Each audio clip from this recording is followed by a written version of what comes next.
Not that I needed yet another reason to despise the God of the Bible and all Abrahamic religions. But tonight I just got another one, and this one is personal. So, a woman reached out to me.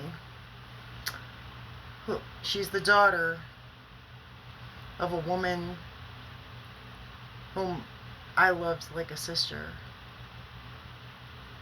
This woman took me in when I was a 17-year-old runaway, brought me into her home,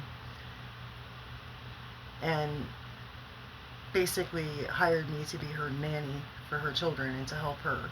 And she taught me how to cook, how to clean.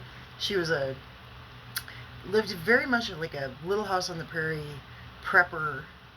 Like, I learned how to can and clean fields after the harvesters went through, and pick wild apples, and make apple butter, and like, I learned how to be like, do basic shit. Like, it was, and I learned how to raise children because I was in charge of helping her take care of hers.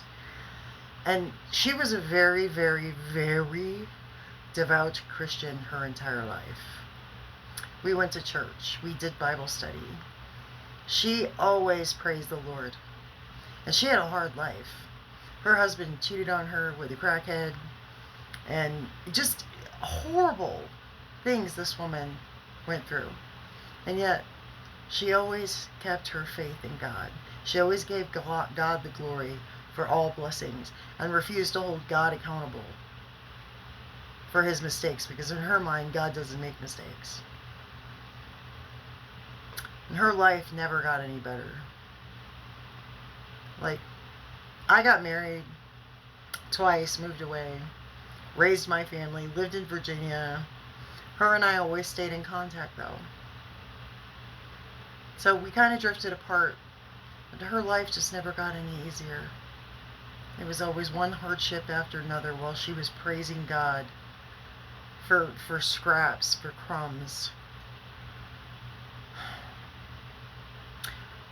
Well, about 5 years ago, at the height of pandemic, I was trapped in Illinois, and I didn't want to be there, so she called and invited me to come to New York, to come back to New York, because everybody was hiring because nobody wanted to work because of the pandemic.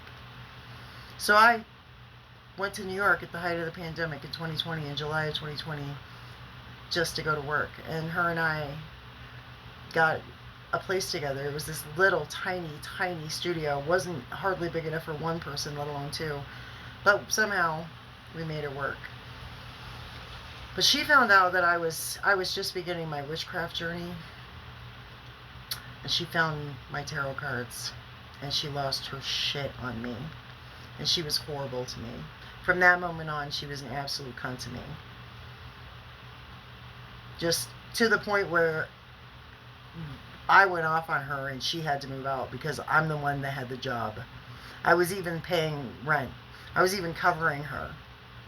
I was paying for everything because I had a job and she didn't.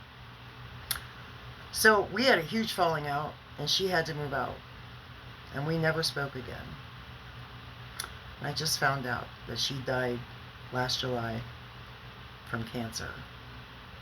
She was going to a holistic healer somewhere in New York, and this healer wasn't suggesting that she see an oncologist or a doctor or get actual medical care. Just take vitamin C and herbs, and that'll cure your breast cancer.